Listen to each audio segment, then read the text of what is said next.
Hello, it is 9:30. It is the second day of February 2021. It is a lovely spring day. Hope you're doing well. It's time for this week's RPG review. This one's probably going to get me in trouble. So trigger warning. I might say some things that might upset some of the more politically correct individuals. So, because I'm talking about this. Teeny D6 Supers by Alan Bahr, Bahr, who brought us this wonderful game, Teeny Frontiers Revised. Teeny Frontiers is great. It's got great ideas. It's got a great world. It's got, the great idea of instead of just jam-packing this with our own home world, we're going to offer you some ideas. And then we're just going to offer you like 8 or 9 different, tropey, archetype, adventure, campaign starter ideas like Space Academy, Lost in Space, Aliens, Body Horror. It's all covered in here. And it's all covered in 159 pages. I mean, if I were to run Teeny D6 Space, there's very little I would need to do to make it work.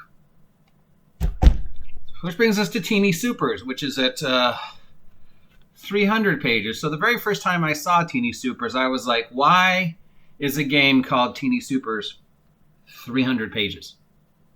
That seems to be an oxymoron.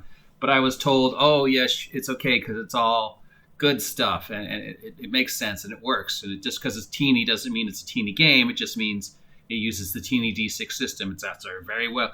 I've heard nothing but good reviews of this game. And I was told repeatedly, check it out. It's a great superhero system. For beginners, for one-shots. So I got it. It took a long time to get it. It is sort of mysteriously out of print. You can't get it on Amazon. You can't get it from the website. You can only get it from print on demand from drive-thru, which was way more expensive than it should have been. And took almost 2 months for it to arrive, which is understandable because of COVID. So, that's whatever. So this is 300 pages. Now the actual system, let's do the good, the bad, and the ugly. The actual system is this. 44 pages, not counting, bureaucracy. So let's say 40 pages is everything you need to run Teeny D6 Supers. It's the same system. 2d6, 1d6 for disadvantage, 3d6 for advantage. You have your archetypes, and each archetype gives you your starting hit points and your starting selection of powers, like the Paragon Superman type. You have 6 stress, 6 hit points, whatever you want to call it, and you get to select a extra power from the power list. Then we have our power trait list. A power trait comes in 3 types of strength: tier 1, tier 2, tier 3. Not a original idea. We've seen the idea of tiers before. Savage World Supers, even Marvel. A green shift is better than a feeble. So a tier 3 telekinesis is going to be better than tier 1, but in order to have tier 3 telekinesis, you need to purchase tier 2 and tier 1. There are examples of characters in superhero comics who have a tier 3 power but don't have tier 2, tier 1. Cannonball would be a perfect example of somebody who has, only 1 tier of flight and can't do all the other things with flight, The superpower system is pretty small. There's only about 10 pages of superhero powers, so it's definitely bare bones, but there's a lot of sub books that have been made for this, which gives you more superheroes. I would definitely expand on the superhero table. It's very minimalist, very easy. Combat is all 2d6. It's very fast. The art doesn't take up a lot of work. The art's not great, but it captures the feel.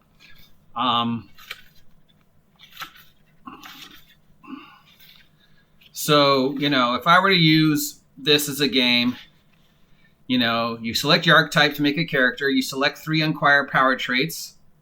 You may substitute a trait from the trait list for a power trait choice. You select your origin, your weakness, your weapon or group to be proficient with, and what motivates you for a superhero. And then we have like an example character, here's our example character, and they're a paragon, and they've got armored tier 2, flight tier 2, super strength tier 2, weapon master with punches.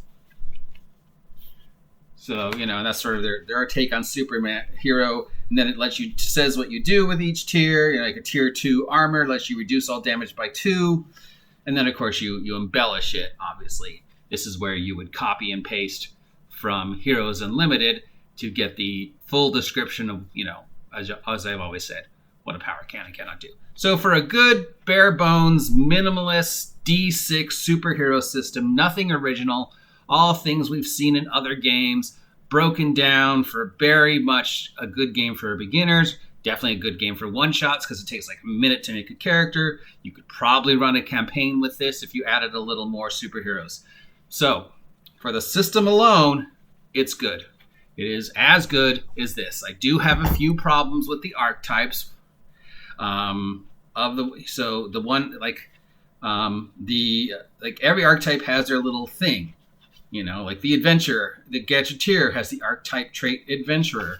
The controller has the archetype trait where they can control crowds. You can use any power that does not directly inflict damage on up to 3 targets rather than just 1. Magneto has crowd control? I mean, I guess you could say, because it affects 3 targets instead of 1, you could say he could affect 3 metal objects instead of 1 if he uses this crowd control trait and just rename it. Still, the other problem is a lot of the characters, example characters, are just statted out as magic. When they couldn't really figure out how the character worked, they just said they were magic. Like there's a character in here who's basically Doug Ramsey Cypher from the New Mutants. And if you're familiar with Doug Ramsey / Cypher powers, it's translate, comprehend any language. That is his mutant power. Sadly, Doug never got the love he deserved, because comprehend any language is potentially pretty powerful because magic's a language. But and their version of this is explained as it's a magic power. It's you don't have to define powers if you can't come up with an origin that fits it as magic. It just is. So there should be a trait list option if you want to build a character who doesn't fit the archetypes. That should be an option here. It's not. That's just me nitpicking. All in all, the actual system is good. I would definitely use this part of the game for a one-off, for a game for beginners who wanted to play supers, for a kernel for a game, for a superhero game. I would definitely make a lot of changes to it if I were to run it as a campaign. But this part is good. So for just the system, I give it a 15. It's as good as this. Now we move on to the bad and the ugly, and here's the part that's going to get me in trouble. So first, the bad. Editing. The editing in this is horrible. There are blatant mistakes throughout this section. Blatant mistakes. Just horrible editing, horrible misspellings, horrible words like him, here, there, this, horrible, referring to a place being in one place in one paragraph and then it being in a completely different place in a different paragraph. Just bad editing. And the second really blatant mistake is, instead of offering you lots of trope worlds and spin-off ideas like this one does, this is all pretty much this guy's home campaign, the Gallant verse. So, and this is where the bad and the ugly. So again, I'm probably going to piss somebody off with this. So had he done the exact same thing with this as he did with this, just maybe give a little, sample world, like 10 pages, and the rest just be, sample campaigns like Super School, Green Lantern, Justice League, Street Level, all the typical, mutants, all the typical comic book trope world spin-offs that you could use in a superhero campaign. If that was just this, great. I'd have no problems other than the editing. But because so much of this is dedicated to his home world, and I read through it, oh my God, this is where the ugly comes. And there are two that really just bothered me. Now, I know that, inclusion, diversity, representation is very, very important. And anytime a game or anything in the media addresses the issues of LGBTQ or special needs or diversity or inclusion in the right way, i.e. a perfect example would be The Watch on BBC America right now with its LGBTQ character and the way they're doing Cherry. Perfect. Cannot say enough of how well they're doing the representation in that show. That show is amazing if you're not watching it. So that's fine. And it's important. It should be addressed. But, discussing representation and sexual orientation should be pretty much the same as like discussing favorite flavor of ice cream. You are not defined by your sexual orientation, just like you're not defined by your favorite flavor of ice cream. It's part of you. It's part of you that makes you who the wonderful person that you are. And I love you no matter who you are, and I support you, whatever your gender orientation, whatever it is. Good on you. And if he just done that, fine. And I guess he was trying to have representation and trying to appeal to the LGBTQ crowd. But here's the problem. Every female character in this world is gay. Every female character. The one female character who isn't gay is transgender. And the other female character who isn't gay has the hots for a robot, and I'm not even sure what that is. But every female character is gay.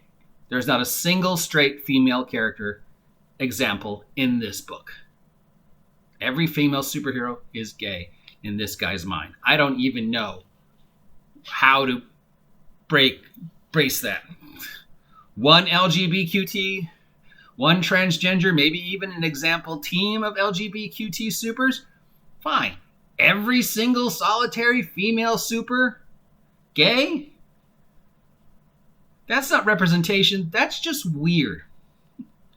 And I'm not sure what your point is, because if it's just inclusion, no, it's overboard to the point where it's insulting, because not every female is gay.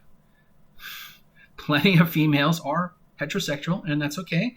Plenty of females are LGBTQ, and that's okay. But not every single solitary female in the world would be gay. The second is, every NPC is the best in the world at whatever they do. Now, having one Tony Stark in the world, or Batman, great. But even the Tony Starks of the world are flawed. So even though Tony Stark is the best at being Tony Stark, he's an incredibly flawed character, which is why we love Tony Stark. Every character in here that's presented is the best, richest, most important at the world, with very few flaws, other than the females being gay. So what is there for me as a player to achieve to be Batman if there's already 20 Batmans? Not every single solitary super being is going to be the best in the world at two or three things. Most of them are going to be everyday average schlubs like me who just happen to have superpowers. That's why we love Spider-Man. He is an everyday schlub who just happens to have superpowers. He's not defined by superpowers. He's defined by how he uses them, and the fact that he's Peter Parker, and the fact that Peter Parker is a multifaceted superhero individual who just happens to have superpowers. But he's definitely not the best at anything. So every NPC is the best in the world, or the richest, or the most powerful, or owns the most important. There's no middle ground, flawed, just schlub, So that makes it very difficult. Okay, so we have the ugly number 2. Ugly number 3 is when you're going through this guy's example of the world and you read some of the other parts of the world, and it was just like reading through the Middle East and Asia was painful. It's like, do you actually have any knowledge of how the Middle East operates? and how people who are different are treated in the Middle East? Because a gay female superhero in the Middle East would not be lauded and treated like an important individual. No, we know how 90% of the Middle East treats LGBTQ and females. So an open, gay, female superhero would not be considered an important individual in most Middle Eastern cultures. That person would have been ostracized and probably killed. So, yeah, maybe this is his dream of the way he thinks the Middle East should be. I don't know. It was very painful to read through the world guide of this book and read this guy's book and see how much he wants to run his take on the Marvel universe, the DC universe. And it's nothing original. It's all things we've seen before. There's a lot of things I read through here and went like, oh, I saw that already in Champions. That's just directly taken from, Heroes Unlimited. That's directly taken from DC. You just change some names. I mean, there's even a S.H.I.E.L.D. equivalent in this world. So his verse isn't really unique. It's just stuff we've seen before in other superhero games and other comic books and stuff. So I would rather have seen the Gallant verse been a, pay-on-demand book, and then this all just be like this, just sample trope worlds and adventure ideas. Like, here's Super School. Because reading through the stuff and, as somebody who occasionally thinks that they're LGBTQT and probably is LGBTQT, and knows LGBTQT and wants there to be inclusion and have the LGBTQT issues addressed in a positive, proactive way, reading a universe where every single solitary female is gay does not inspire gay. Does not say you're being inclusive. It just says you're being weird, and it's almost insulting. And it just opens up a whole weird box of worms about why you think every single female is gay. And every single NPC is the best in the world at X. Well, there's no reason for me as a player to want to achieve if that is already filled. So unless my goal is to be better than that individual, which pretty much makes me then a villain. And third, there's just sections of your world book that are just wrong. And just, I don't know what your point was. Because, I know how the Middle East works. I'm very aware of how female and LGBTQT and anybody who's different is treated in most of the Middle East. And it's just like, no, maybe this is just your dream of the way the Middle East should be. Bottom line, I'm probably not the target audience for this game. Because I love superhero games. I love superhero games that make me feel like this is a superhero world that makes sense. I love comic books. I love the MCU. I love DC. I even love crappy, schlocky comic super movies like Sky High and Super Detention. And of course, we know I love Push and the NZT universe, which is something I should address again someday. So his Superverse, nothing original. In fact, there's nothing original at all about this. It's all things we've seen before. He just converted stuff to his system. So, and just almost 200 pages of his verse, and then trying to shove his weird ideas into this instead of just doing the same thing he did with this. If this was like this, I would have nothing bad to say about this. Because the system and the ideas for the system are great. I could use the 2d6 super systems. The idea of traits, not original, needs some work, but definitely it'd be perfect for a one-off. It'd be perfect for an introduction game. It'd be perfect to show people, okay, this is some ideas of how to run supers, but then I'm going to introduce more advanced rules. And I guess there are advanced rules because I've heard that there is a free-to-download secondary part to this, called basically the DM's guide. And a lot of people are like, why didn't you include that in this instead of this world book stuff? Because that second thing, that DM's guide, is so important, and you really can't run the game without that DM's guide, because the DM's guide in here is really bare bones. So yeah, had you included the download PDF from DriveThru that is the Super's DM's guide in here, instead of some of this junk, it'd probably get a better rating because it does seem to be the main complaint. Have other people addressed this the way I have? No, because pretty much every review of this game reads exactly the same.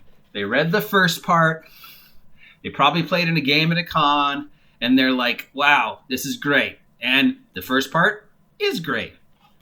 This is bad and ugly. Bad, editing mistakes. Ugly, just too much of your personal world, your issues with every single solitary female being gay, that's just weird. Every NPC being the best in the world at what they do, that's just unrealistic because most superheroes are schlubs. I mean, there's one Batman, but there's like 20 Ralph Dibnys. There's a lot of Booster Golds. There's a lot of I've got wings and that's it. Most of us are schlubs. And the sections on the world book, just your work, like the Middle East, Asia, other sections, it's like, did you actually do any research or did you just create the Middle East / Asia / Europe that you wanted? Which, I mean, it's your world, so you can write it any way you want, and it doesn't have to be realistic, so I guess that's sort of a pointless complaint other than it just bothered me, but I'm a fucking asshole. But anyways, that is my review of Teeny Supers. Is it worth the money I paid for it? No. Is the Teeny D6 system great? Yes, it is. It just feels like it needs a little something to make it amazing. But as it is, the actual rules are great.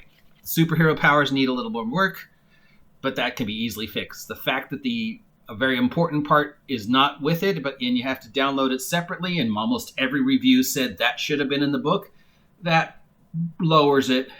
And then this is just, this was painful. This was painful. I can't say enough. And I know I'm probably upsetting someone, and somebody's going to say, oh, well, you're transphobic. You don't like gays. And I guess maybe there's just a audience now, this post Forge, post Adam Covell, post Critical Role. I want everything to be inclusive. It's not a character I'm interested in unless they're a morbidly obese, special needs, gay black woman who's over 40. That's a character I want to see represented as every character, because then you're just hitting all the woke social justice warrior issues. But on its own, and that's just, I guess I'm not the target audience because I'd be perfectly fine if it wasn't. As long as, LGBTQ issues are addressed the correct way, i.e. the watch, fine. It should be no different than what is Batwoman's favorite ice cream flavor. Oh, Batwoman's gay. Okay, and we're going to address it in a positive way, but we're not going to make a thing out of it. Okay, great. I have a positive role model for my gay female friends, but it's not a big thing. It's just part of who that individual is and makes that individual a wonderful, well-rounded, multifaceted character. Great. And have they done, but just every female is gay? That's just weird, dude. That's just weird. There's nothing else in this book that is just weird. That's just weird. I'm sorry. And I'm probably going to get shit on for that, but okay, I'm willing to accept it. Because, yeah, if every woman is gay, where babies come from in your world? Anyways, I've talked about this for almost 30 minutes, which means you're probably bored by now. But really, I had a lot to say about this, and I probably should have divided this into 2 sections. But, yeah, this could have been great. This could have been amazing. But as it is, I give it a 10. It's just great system, bad world ideas. Just painfully bad to me. And I'm an idiot. I don't know what I'm talking about. You know the drill. Comment, support, subscribe, hit the notification button. Have a great day. There are better superhero games. I think there's Unlimited.